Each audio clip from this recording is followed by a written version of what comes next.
So good morning. So today we'll begin a series to try to understand when you get to it. the reading of the scroll of Esther, 886. which is the basis of the Purim festival.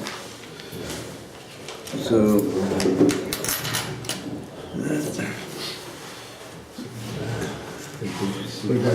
perhaps many of you are aware that the books of the Bible, or Tanakh, are all based upon belief in God.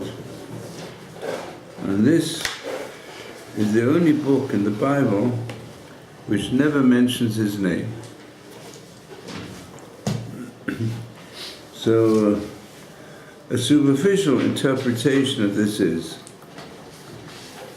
that since the events here were events that involved a critical stage in the Empire of Persia, which involved the Jews, but certainly involved the members of the royal family and their ministers of the Emperor of Persia. So they did not want that this scroll should be blasphemed in any way. That's a superficial interpretation. In other words, it was likely they were going to translate it into Persian, into other languages, and we don't know what they would do with the name of God if they don't believe in Him. They believe in idols instead. For example, we do find that there are, in ancient texts of the Bible, where in place of God they put an idol, one of the idols. So that may be an aspect of it. This is, to some extent, the view of Ibn Ezra, one of the greatest biblical commentators, Fi Pshuto Shel Mikra, according to the simple meaning. However, on a deeper level, we can say that Esther, the sages say, where do we know Esther from the Torah? Where is it written in the Chumash? So they refer to the verse near the end of the book of Deuteronomy,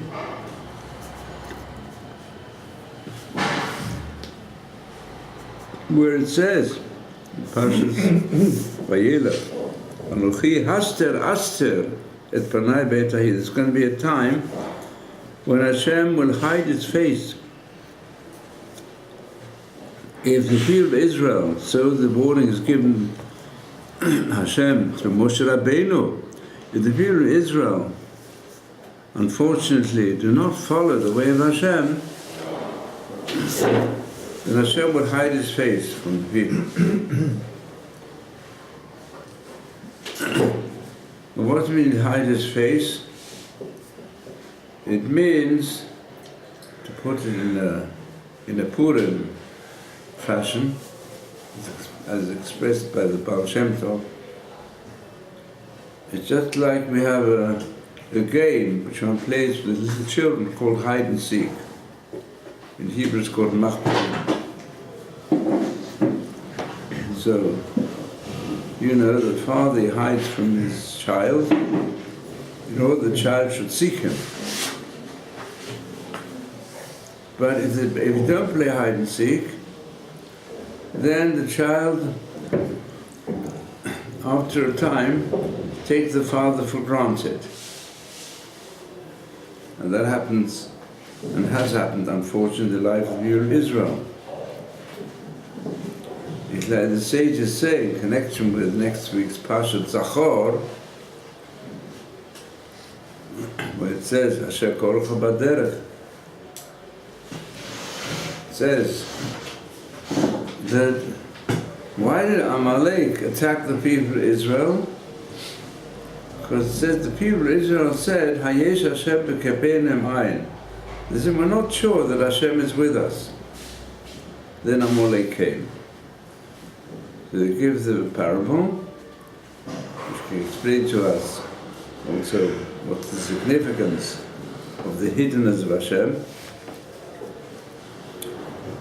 That there was a father who had to travel through a dangerous jungle where there were a lot of pits you could fall into,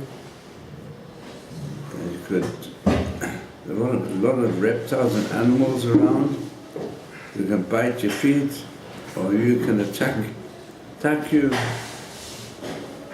Animals which are cruel, animals of prey. And he's got a little boy with him.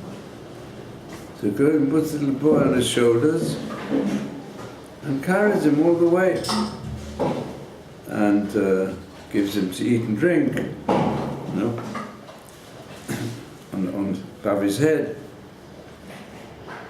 And the boy has a nice time. And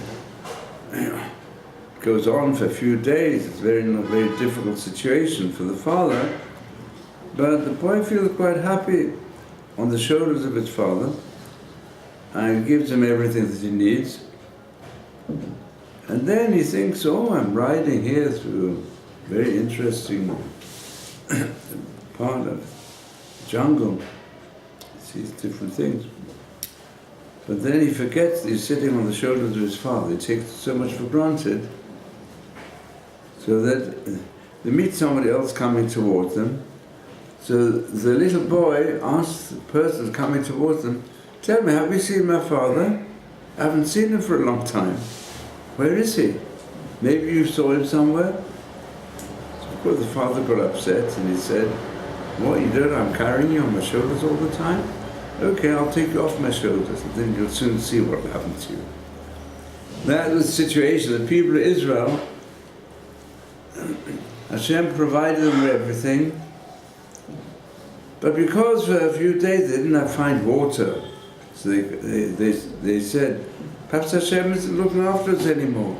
They felt a bit more thirsty than usual.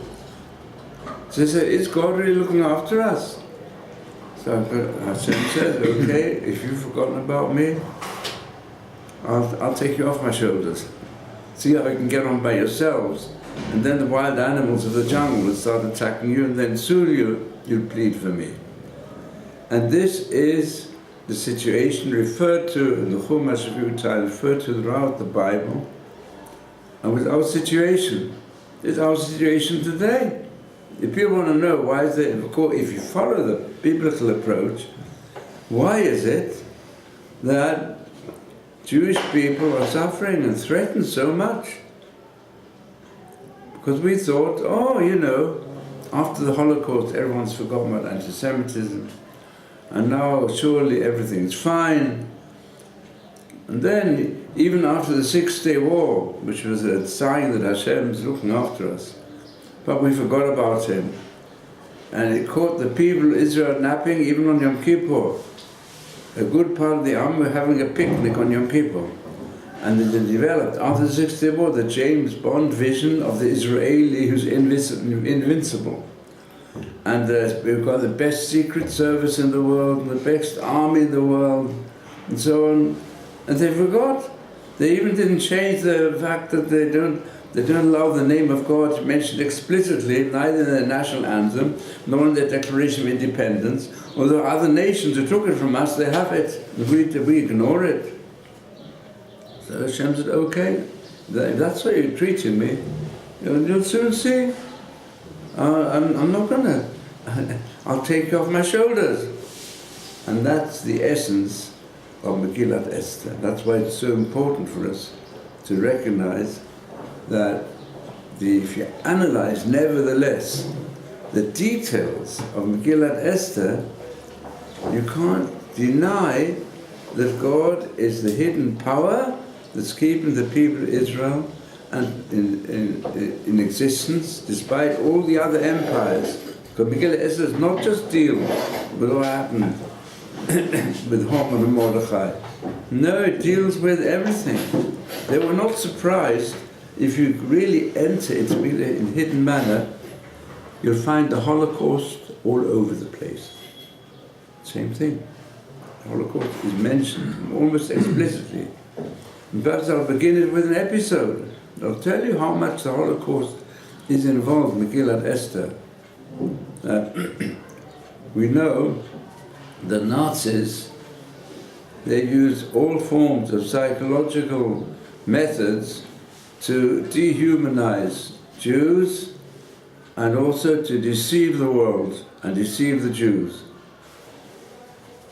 How did they deceive the world and the Jews?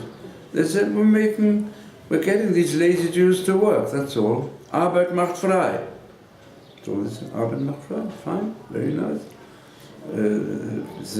The Jews also, what do you mean? There are many Jews, they were in the ghettos, and in the ghettos there was no medical help, there were no medicines, and there was no food, and there was no work, and they cramped together. And then they were told, listen, go on the trains, we'll take you to a place where you'll get work and you get rations, and you maybe get medical help. That's how they put it on. And they had, they had the Red Cross coming along and seeing to certain show places. Yeah, in Theresienstadt they made a show place, and other places, I know all about it. Well, my family were involved, and some of them were gassed. So I know what happened. So, the people who were living witnesses of it are no longer around so much, but Baruch Hashem, we've got Yad Vashem, we've got others that keep the memory of what happened going. It was this situation. So it's also, then we thought after the Holocaust, surely it's finished. So what do we have to do? All these threats. Why has Hashem said this? It's time that the world and the people of Israel should recognize that it's God who leads the people. And it's interesting that there are so many leading thinkers who've analyzed history and who've even gone the road from agnosticism, even atheism, to belief in God through studying Jewish history. There's Nicholas Badia, was a communist. The meaning, you can see his book, Meaning of History. He changed entirely by studying Jewish history. The Scottish philosopher John McMurray, the clue to history, and this French philosopher, they all recognize this secret. This is the secret we give of Esther. And so the story I want to tell you, what happened in the Holocaust, is like this. That the truth is that the Jews also, they were quite willing to go to these slave camps where they would be given rations, and they thought everything would be fine. And the nations of the world also believed. That's why they didn't join in with strong suppression of Nazism. So the first time there was a gassing of Jews and then burning them up took place in one of the camps. So one of the Jews who was able to escape, was more dead than alive, he came to a place called Sunak, which is nearby this concentration camp. And then he told the rabbi, who became a survivor of the Holocaust, therefore we know all about it, called Rav Aronson, he was the rabbi there, showed him what had happened. And that the Jews were mistaken. They weren't taken to work camps, they were in death camps of the most cruel nature. So how could he spread this message to the partisans who were battling against the Nazis? How could he spread it to all the ghettos? How could he spread it to the nations of the world? So how did he do it? In Sunak, in the ghetto of Sunak, they had a Jewish boy whose father was Polish, so this boy looked like a Pole. And this boy was not permitted to have brit milah because they had a blood disease. So he managed to get a Polish passport, and they used him as their messenger boy to go all over Poland and other places. So They gave him a message. The message was, Auntie Esther has arrived in Warsaw, in Megillah Street number 7, apartment number 4. That was the message. And that was sent all over. What does it say? That is the Megillah Esther, which explains what's happening these days, more than anything else. Can you tell me? Can you look it up? What did it mean? What did it mean when it said, Auntie Esther's arrived in Warsaw and Megillah Street, number 7. What's that? Now look it up, chapter 7. And what did Esther say on that occasion? You've got the page in the Jerusalem Bible, makes it easier. Give it to you. It's Anyone who's found it? 892, is that it? 892. Megillah Street number 7 means chapter 7 of Megillah, of Megillah Esther. Right?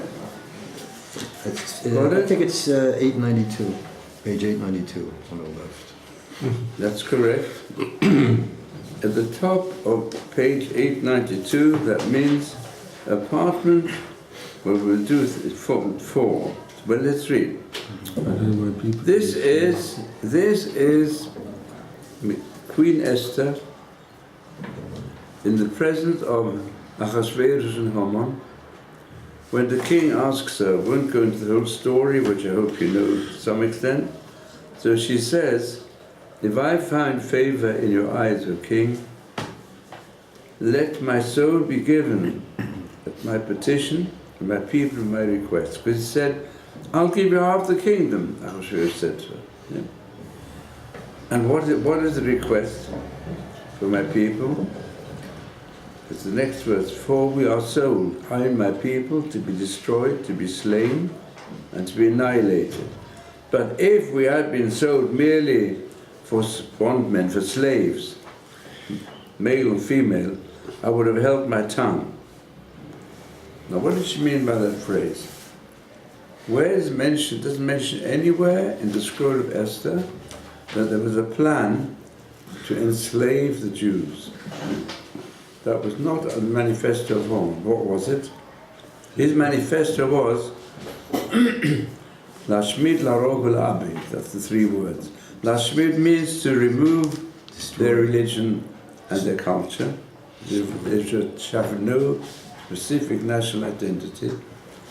Larog means to kill them all. What means La'abed? La'abed means to destroy even their bodies by burning them up. That was the plan of Haman. Because Haman said, I'm going to destroy them all in every way. But what's the addition that she says? If they were to throw slaves, I had to keep quiet. What's that going to do with the whole description of Megillah Esther? Nothing at all. Do you know what it refers to?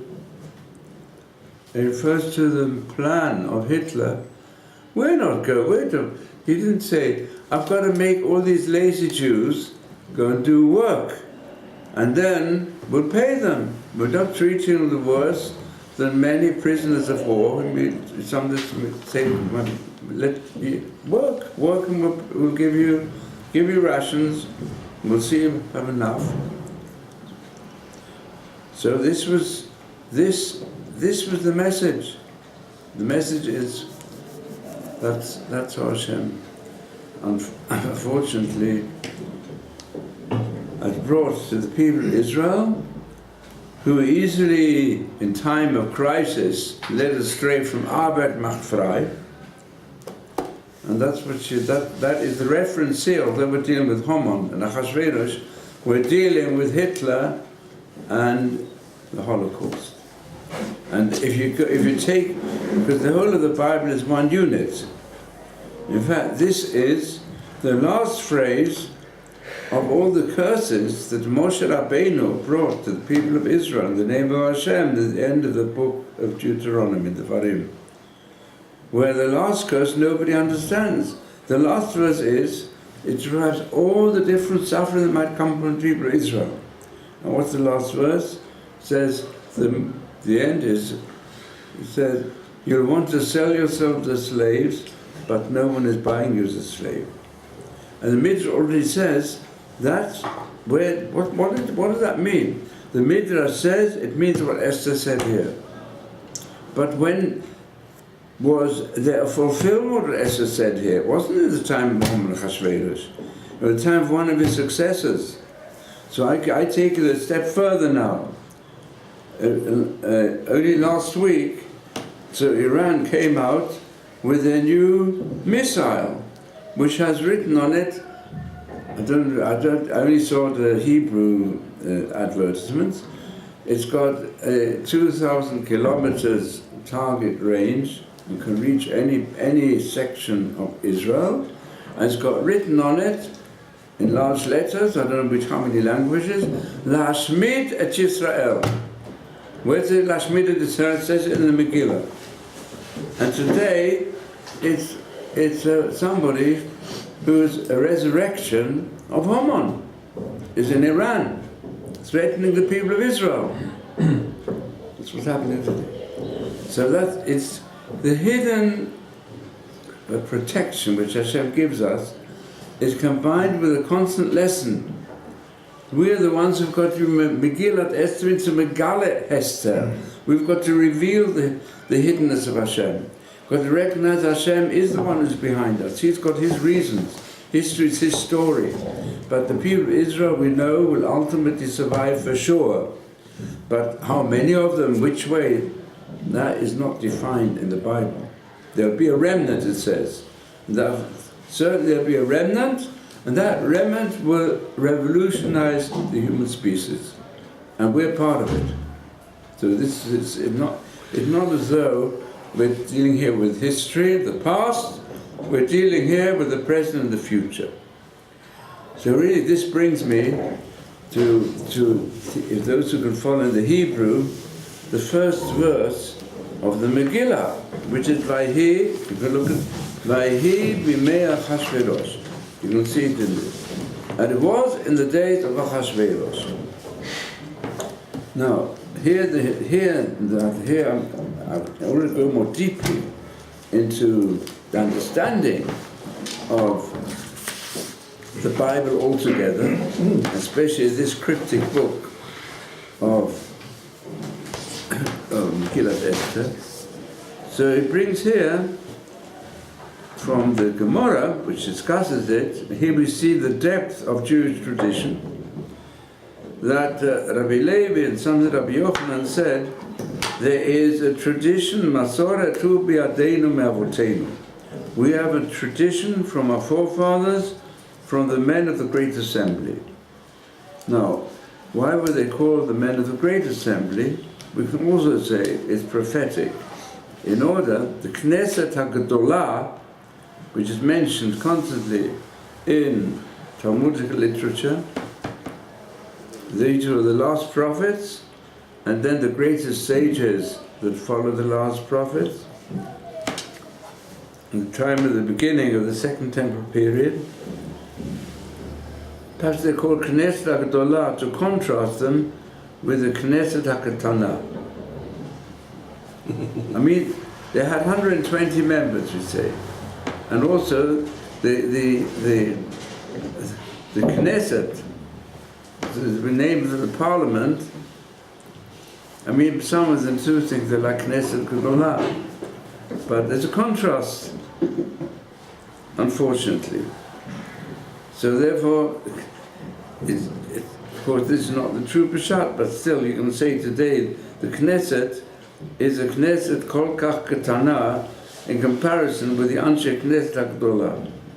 But in any case, what is the principle, they said? Every place, kol makom, where it uses the word vayhi, it's an expression of pain.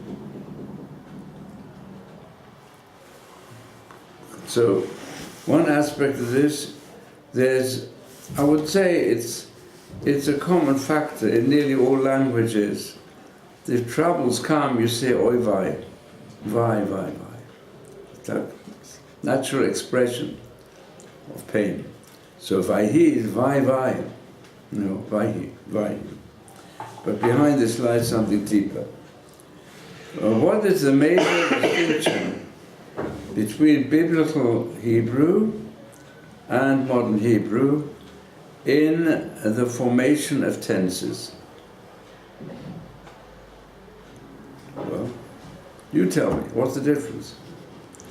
Most remarkable difference. The truth is, anyone who learns the Bible very well with biblical grammar and understands it well will have an easy time to pick up modern Hebrew. People who know the Tanakh really well, sometimes they'll speak better Ivrit than those who've been to Ulpanim for 6 and 7 years, without going to an Ulpan. That's shown by many people. But there are differences. There's a major difference. What is it? If you put the vav Yes. before the past tense or future tense, it's opposite. Yes, that means we do have in nearly all languages a difference between the past tense and the future tense. And we have it in Hebrew as well. So here we're dealing with existence, because the word yehi is existence. Or haya, the root is haya. Haya means to be. So how do you say it's going to be in Hebrew? From the root haya? Yeh will be in the future. And how do you say it's been? Haya. Haya means it has been, and yeh or yehi, short for yeh, means it will be. So what does vaihi do? What's it do? The vav is therefore, in some paraphrases, is called a conversive vav. It changes over the tense. Vaihi means it has been. Yehi means it will be. The vav beforehand changes over the future from the past. Yeah. And then we have the opposite as well. We have haya is the past, and v'haya means it will be. So the past becomes the future becomes the past in biblical Hebrew. Why is that? I go back to what I mentioned earlier in earlier Shir, one of the greatest popular books on biblical grammar, which they always used in England, all the college universities, the Ministry of Education for exams. Davidson, it went through, I think, about 30 different editions. So he speaks about the great logical aspect of biblical grammar in Hebrew. All works with mishpat. Very logical. So what's logical about this? But there's a difference in past and future. So why should the vav change it? So what answer do you have? There's a simple answer. Yes? The future is the past, Yes. and then the past predicts the future. Yes? The past predicts the future, and the future Prediction. is what happened in the past. It's cyclical. Yes? All right. Any other suggestions? Yes? Vav also means hook. Pardon? Vav also means hook. Yes? Be connected to. Yes? The future. Pardon? It connects the past to the future. Yes. The vav, being a connecting letter, tells us that you can't separate the past from the future. But you can say like this, add into this, that the Bible is a book of prophecy. Not only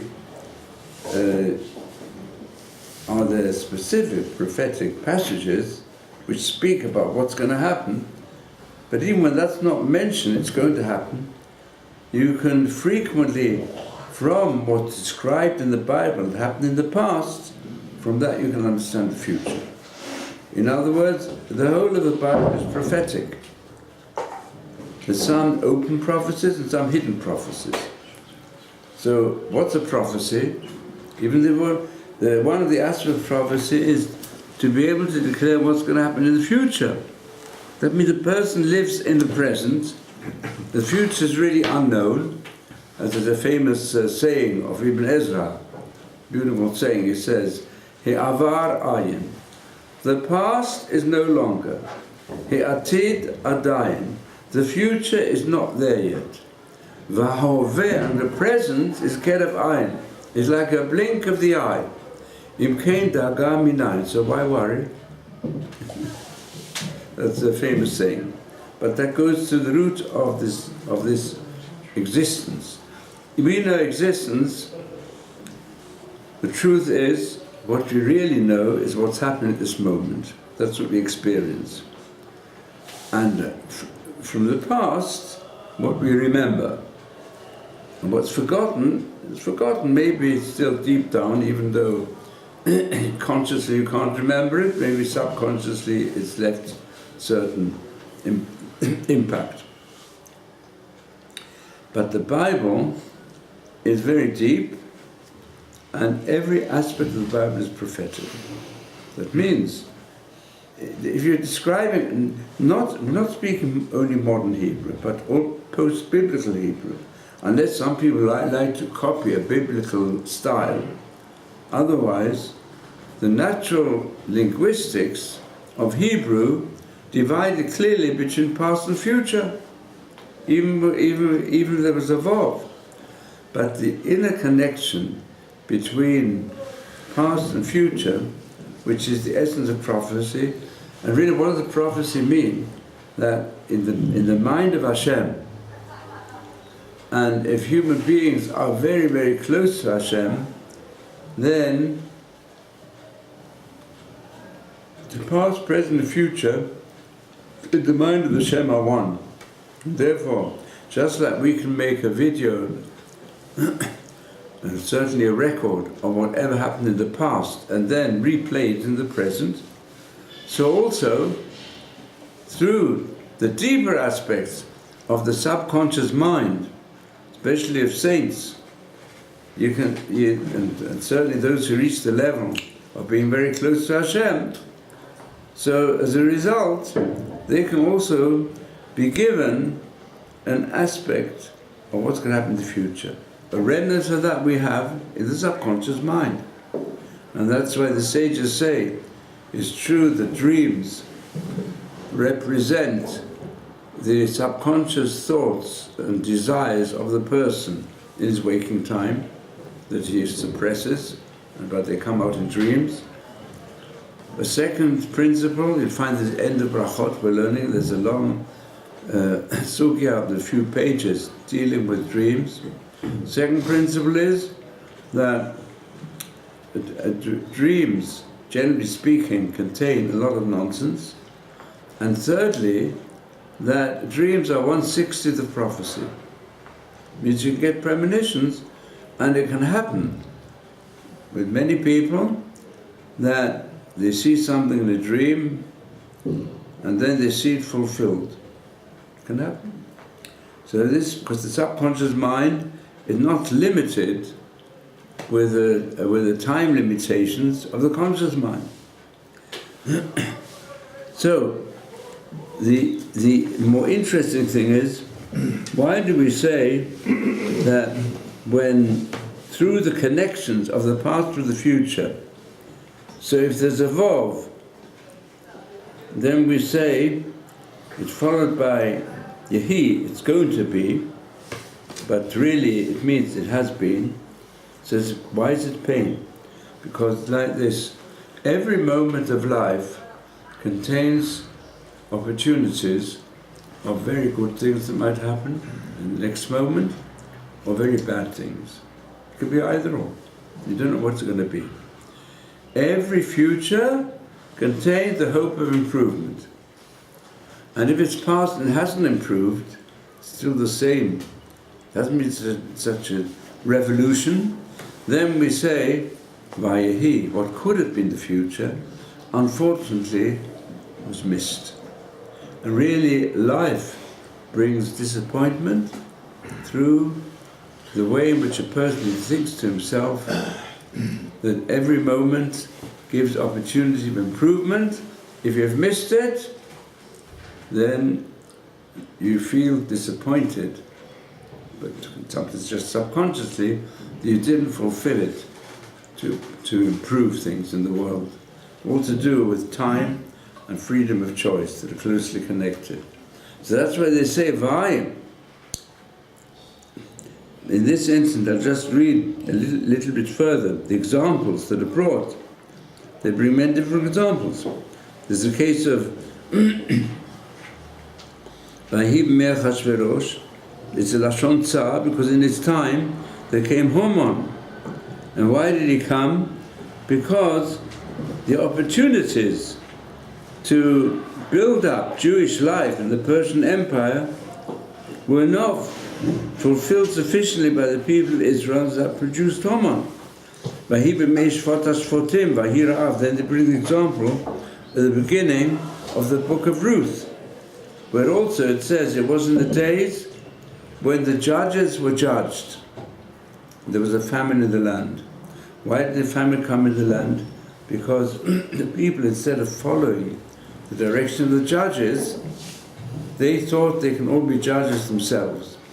That means the government of the people of Israel was really chaotic, because the people felt we'll do ish. It says in the book of Judges, which is these days of when the judges were judged, ish kol hayashar beinav yaseh. Everybody did whatever he wanted. They didn't follow any guidance. And that's what produced the famine. There was a famine, spiritual famine, and it produced also a collapse of the economy.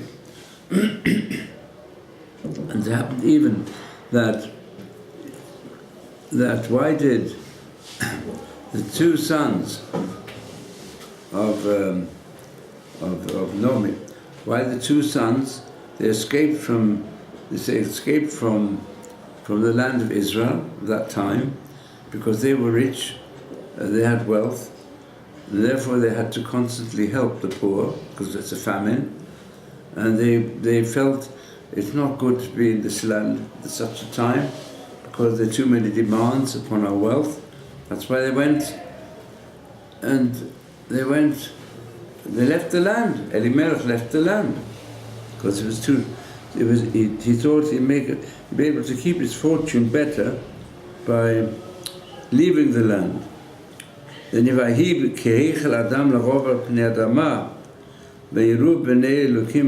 Adam also when it describes the beginning of the deluge, uses the word Vahi. Humanity could have reached the highest level even of Gan Eden. And even if they're driven out of Gan Eden, they could have had a life of fulfilling the code that was given to Adam HaRishon and still live on a very high level.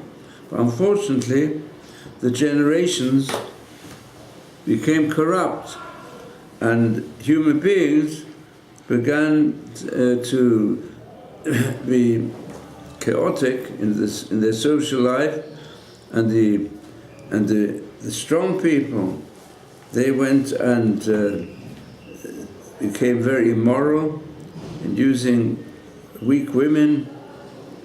It says there that robbery increased, violence increased, and immorality increased, and that brought the deluge. So this is the whole list, as we go on next year, the whole list of examples going right through the Bible of the concept of Vahi. Any questions? Yes. I noticed before that whenever you have Vahi beginning, whatever it is, it means something dramatic is going to happen. Yes. Not necessarily good or bad, it just says something dramatic is going to happen. Well, if you look at Vahaya, Vahaya is when something good's going to happen.